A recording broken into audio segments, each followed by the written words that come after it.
microphone. We'll see how it goes. Because as you know, I lost the other one on a Disneyland ride. Way to go. So I realized the last video that we posted, we went and visited Grandpa the first day he went into the ER. And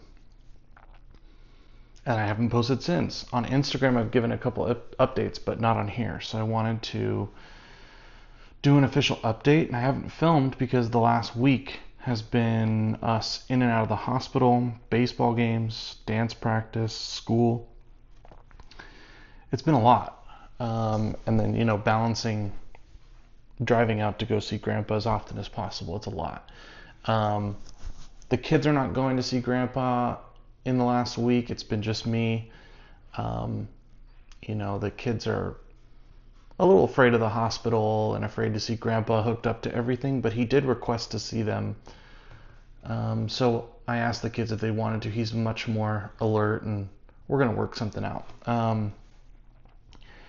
So I've seen Grandpa about, I don't even know, out of the week, maybe 4 or 5 days out of this past week.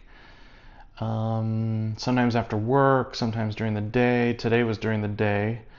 So we're doing a lot of bouncing around with the kids and excuse me, things like that. So it's hard, but it's okay. We just want to make sure Grandpa's okay. So he's been in there for a week. And just to give you the range of emotions that we've all had, he went from going in for what seemed like stroke symptoms to then the next day coding, which means your heart stops and they have to bring you back using CPR, which they did. And I asked my mom if it was okay to share this stuff. So, and Gramps, and he didn't care, but I just want to make sure what I can share and what I can't share. But his heart stopped for up to, I think it was 15 minutes, they said, which is not it's not an extreme amount of time, but it's not short, is what they said. It's right in the middle, like a decent amount of time. Brought him back, and then he was completely in a comatose state where you're just, your eyes are closed, you look like you're sleeping, and he was being kept alive on a ventilator. And visited him a couple days like that, and then we got a text one night or one afternoon, I don't remember if it was my mom or the nurse, had let us know that he was awake, woke up and was trying to speak, but he had all this stuff on him, masks and all these things that made it hard for him to speak. Then we visited him. It's very hard to understand him, but he just was kind of there, but wasn't really aware, it seemed, of anything, really. Just kind of awake, blinking, but kind of blank. Not really much. So we didn't know. At this time, we still thought it might have been a stroke. They're kind of ruling that out now. And we thought maybe he lost his ability to speak. Maybe he didn't remember anybody. Maybe he lost movement. Then we had a day, maybe a couple days after that, this is all within the week, where he started to full on have conversations and speak, and it was amazing to see. Then there was one night, this was 2 nights ago, where he got off the ventilator, got off the high flow oxygen. Now he's just on normal oxygen and a bunch of pain medications and things like that. Still not eating yet, but they put a feeding tube in him today, down his nose. Him and I had a moment, it was just me and him, and he was asking me questions about Ellis's baseball team and just different things like that, and asking me about teaching and coaching and all these things. It was very hard to understand him. It was kind of mumbled speech, but you could make out what he was trying to say. Then apparently yesterday, Saturday, it was a very scary day. We didn't go visit. Me or the kids didn't go visit yesterday. But I got a text from my aunt and uncle that it was a very hard, scary day. He was almost like not even there again. And then today we went and visited him, just me. My aunt and uncle were there too, and then my mom and I switched off. And he was talking like it was the 4th of July. Still, there are things that don't make the most sense, or he might be repeating himself, but yeah, I mean, like him and I had a full-on conversation, and he was in good spirits and happy enough. He's struggling with the no water and no food. He still can't swallow. His muscles aren't strong enough to swallow, so he's still on a no food or water order. So the sad thing is he kept begging me for water. He said, "Oh, come on, be a good grandson and get me some water." And it's like I had to tell him, the doctor's orders are no. It could seriously hurt you or even kill you. We gave you water. Your body wouldn't be able to physically take it. And he's not understanding. I think today he asked me maybe 15, 20 times for water. I just had to keep saying, not right now, not right now. Hopefully tomorrow, hopefully tomorrow. And then he'll jump in and out of sleep. But his overall spirit seemed pretty good. All things considered and what he's been through, and we're just praying that he gets out at some point. But when he does get out, our lives are going to change for good. I mean, based on what I'm seeing now, he's not going to be able to be independent anymore. And we haven't talked about what that looks like and what that means and what we're going to do. But it just, to me, if I were to make a guess, he's probably not going to be independent anymore. Whether that's assisted living or living with one of us or us moving in or somebody's going to have to take care of him. And, my mom works full time and I work full time, and my aunt and uncle, his son, they live up in Washington.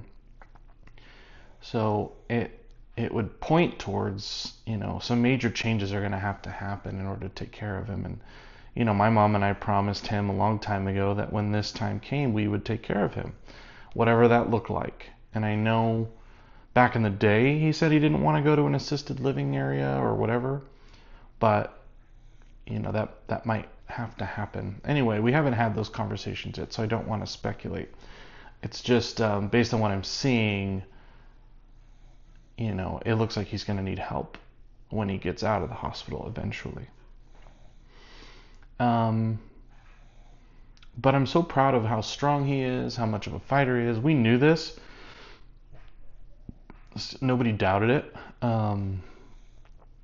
When he got into the hospital, it was extremely scary to see him on the ventilator and not awake or conscious. Like that, I kind of felt like I did research, and it was like 30 to 60% of people on that can come off. So there was hope. It didn't seem like there was hope at the moment, but to see where he is now, I mean, if you walk into his room, he's alert and he's there and he's talking to you and he'll talk your ear off, which is amazing. That's all we could ask for. So I don't know. It's been a very taxing week on our spirits and our minds and our bodies, and my mom's been there, I think, every day. My aunt and uncle came in on Thursday, and they've been there every day since. My cousin, who lives in LA, he's been there almost every day. Like I said, I think I've been there 4 or 5 days in the past week. It's a lot. And hospitals are already hard enough I hate to make it about me, but they're already hard enough for me to go into, and brings back a lot of emotions and fears and anxieties. But he is proving the world, he's showing how strong he's always been and continues to be. He's always been this way, literally, since the time I can remember. He's always been, I'm going to live till I'm 105, and I'm unstoppable, and I'm healthy as a horse, and I could run an 8K. Like, he's always very positive on his health, and I think that's what keeps us going. His mind is so very strong, and it has taken a massive hit, this whole ordeal and everything he's been through. His body's taken an extreme hit, his mind, his heart, everything has. So it's going to be a different looking road than we had thought, more than a week ago.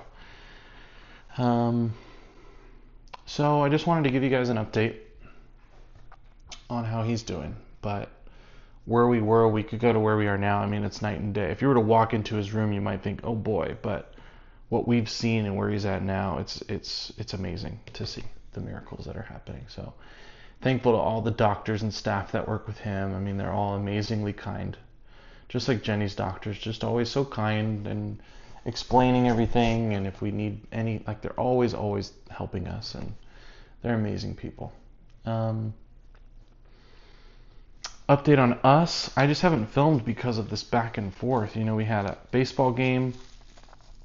Ellis's team won. Baseball's been great. I have a lot of help this year that I haven't had in years past. I have 2 dads that are like full-time helping. I have 2 team moms that are full-time helping. I mean, they are helping me with everything. I told them a little bit of my story, and they were like, we got it. We'll do this, we'll do this, we'll do this, we'll do this. You just focus on the kids and have a good time. So they're amazing, and they're so helpful. So I'm grateful for that.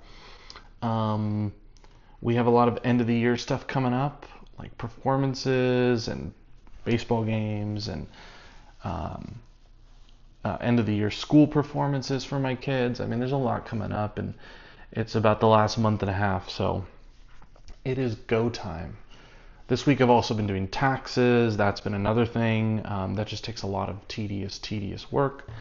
That's done, which is beautiful, and it's a huge weight lifted off my back. So that's just why we haven't been on the computer and filming. And I'm going to try to film some of our week this week, just everyday stuff. But yeah, because I have not picked up the camera. I have just been in another world, just trying to get by. And I know the classic line you guys will say, don't worry about it, worry about yourself. And I appreciate you guys so much. What else? Easter's coming up. I don't have anything planned for Easter for the kids. I need to do that this week. What else? I don't know. If we're talking about my emotions, they've been kind of all over the place. For sure. I'm sure it has to do with Grandpa. I'm sure it has to do with life and everything that's going on. But my emotions have kind of been like this, and that's okay. I'm grateful for what I have. I'm grateful for Grandpa. I'm grateful for the amazing support that he has around him and my kids, and I'm just grateful for it all, even though it's hard at times. What else?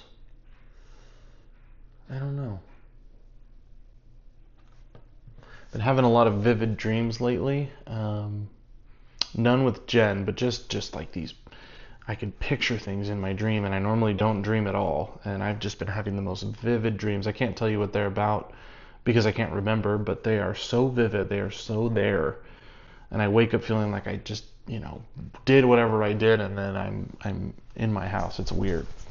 Vivid dreams. I'm sleeping so much better, which is good. Trying to think what else. Work has been good. Sorry, this might be a really boring video, but I realize I haven't updated you guys on Grandpa or any of us in the last week, and that's a long time. So Grandpa's okay, on the road to recovery. Hopefully he keeps going down the path he's going. My kids are doing so well. I'm doing okay. Tomorrow is my second to last grief group. So tomorrow will be session 12 out of 13. I'm really sad to see that one end. I've made a lot of good connections in that group, a lot of great men. So I hope I can stay close with some of them, because I've really made a true connection with some of them, and I love it. I am going to ask if I can facilitate a grief group next calendar year at the same time, because I love it so much and I want to help others. My Bible study group is officially ended.